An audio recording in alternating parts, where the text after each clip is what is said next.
Salut, bienvenue sur l'épisode 2 de Comment développer son intuition pas à pas. Est-ce que ça va depuis la semaine dernière? Est-ce que tu as réussi à suivre la méditation et à te rappeler d'un épisode intuitif? Si ce n'est pas le cas, ce n'est pas grave, car aujourd'hui, on va aborder la thématique de la prise de conscience pour pouvoir reconnecter avec son intuition. En tout cas, dans cette vidéo, je te partage l'exercice que je t'invite à suivre au cours de cette semaine. Et dans un second temps, je te partagerai comment moi j'ai vécu cette expérimentation la semaine dernière. Sachant qu'à chaque fois, je fais en décalé, j'expérimente la thématique et je vous fais un retour en partageant l'exercice. Alors, si la thématique t'intéresse et que mon témoignage t'intéresse, n'hésite pas à regarder cette vidéo jusqu'au bout.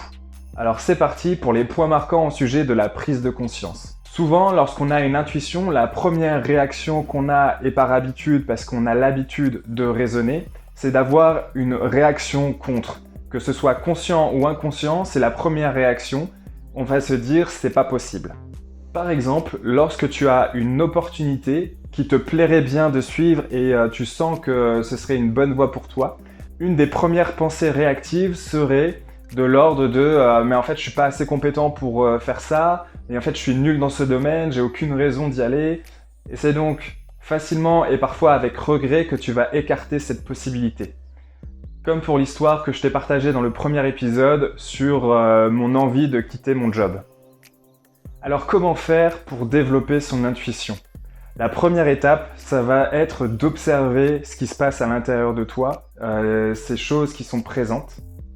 Et donc de prendre conscience de ces différents dialogues qui se passent dans ta tête, en réaction aussi dans ton corps. Ces dialogues intérieurs avec une part qui va dire « Ah ouais, mais ça je le sens, ça me fait vibrer, ça me fait kiffer, j'ai envie d'aller vers ça ». Et ces autres parts qui vont être contre par sécurité, par habitude, par aussi des voix qui ne t'appartiennent pas, que tu auras entendues au cours de ton éducation, auprès de tes parents, auprès de tes professeurs, etc. Voilà, la première étape, c'est d'aller voir comment tu fonctionnes. Comment tu fonctionnes dans ton mental, comment tu fonctionnes dans tes ressentis, comment tu fonctionnes dans ton corps. Aller en observation sur tout ça. Et cela, ça demande de l'entraînement. C'est comme un muscle. Pour qu'il se développe, il faut pratiquer. Là-dessus, il n'y a pas de secret. Et c'est ça qui peut être le plus difficile et qui peut être aussi bloquant. Alors l'idée, c'est de trouver un rituel ou des moyens qui sont propres à toi pour pouvoir continuer et chercher à observer ce qui se passe chez toi. Et plus tu t'entraînes, plus tu vas avoir de facilité à accéder à ton intuition, à tes ressentis, et ce, avec plus de discernement qui vont pouvoir t'aider ensuite à prendre des choix en prenant en compte ton intuition. Un bon indicateur, c'est justement tes ressentis. Quand tu suis ton intuition, tu vas pouvoir te sentir bien, à l'aise, détendu, tu vas sentir qu'il y a quelque chose qui se développe, tu vas avoir un sentiment d'être vivant, et parfois, en suivant ton intuition, tu vas pouvoir avoir accès à quelque chose de manière inattendue.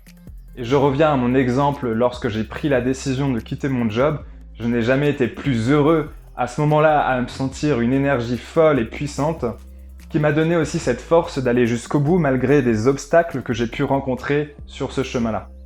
Lorsque tu ne suis pas ton intuition, tu vas peut-être alors te sentir bloqué, déprimé ou engourdi, ou qu'il y a quelque chose qui ne va pas.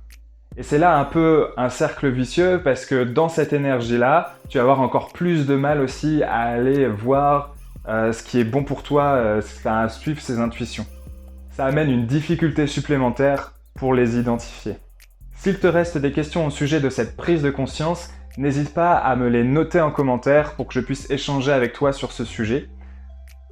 Tu l'auras sûrement compris, alors pour commencer à aller toucher du doigt tes intuitions, les observer et les percevoir, ça va être de commencer à distinguer ces dialogues intérieurs. Et ça va être la clé de l'exercice que je te propose pour cette semaine, c'est d'avoir un carnet ou quelque chose pour noter chaque soir, ou au moment où tu le trouves le plus opportun pour toi, de rebalayer en fait l'ensemble de ta journée, de ton lever au réveil, avec les différents choix que tu as pris dans la journée, les différentes actions que tu as menées.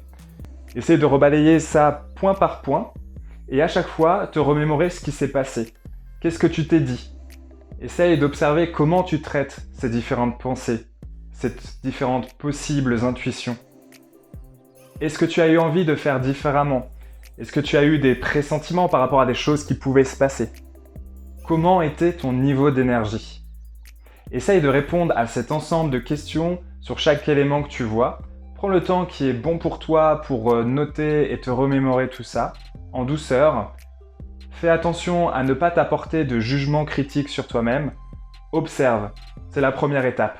Observe juste. Et si tu remarques tous les soirs que tu n'y prêtes pas attention, ce n'est pas grave, tu le notes, c'est une première observation, et pose l'intention pour le lendemain d'être plus présent à tes ressentis ou aux idées qui se présentent à toi. Voilà, autorise-toi à prendre plaisir dans cette expérimentation, de ton désir d'apprendre, de découvrir. Autorise-toi à y aller avec douceur. C'est ce que j'ai fait pendant toute la semaine, avec un petit bilan à la fin qui me permet aujourd'hui de te partager comment j'ai vécu cette recherche de l'intuition cette semaine.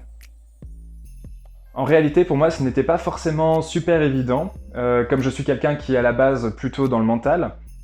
Donc du coup, j'y suis allé progressivement. Les premiers constats sur les premiers jours, c'est que je n'arrivais pas à forcément retrouver toutes les sensations ou tout ce que je vivais.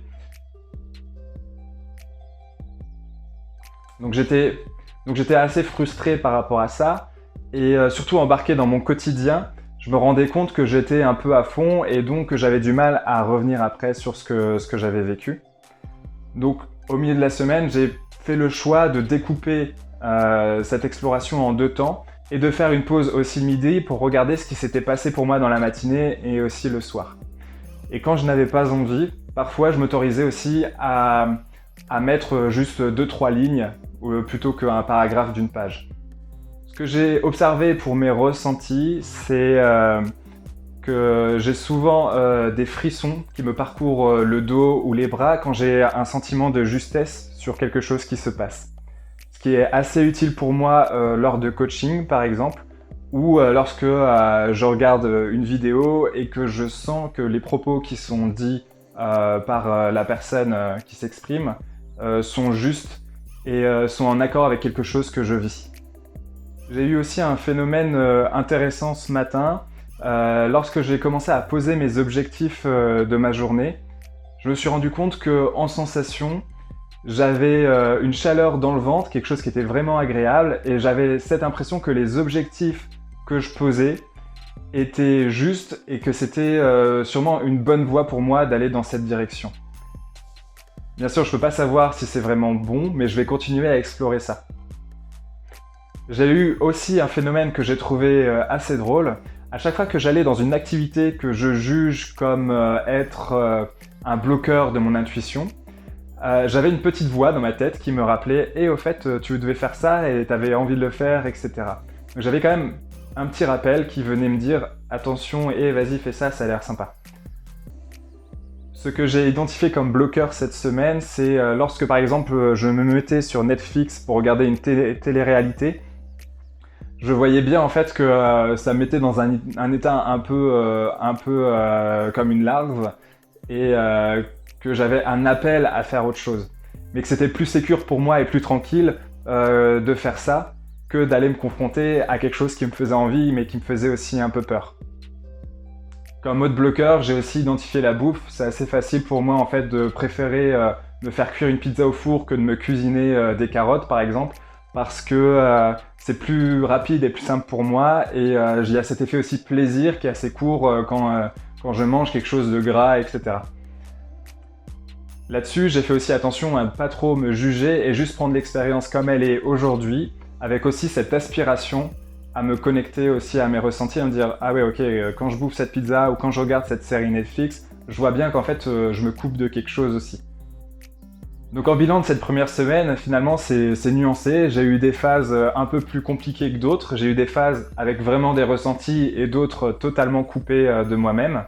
Mais ce n'est qu'une première étape. Je suis assez fier déjà d'être allé au bout de cette semaine et mon envie, c'est de la poursuivre pour continuer de creuser cette recherche de l'intuition.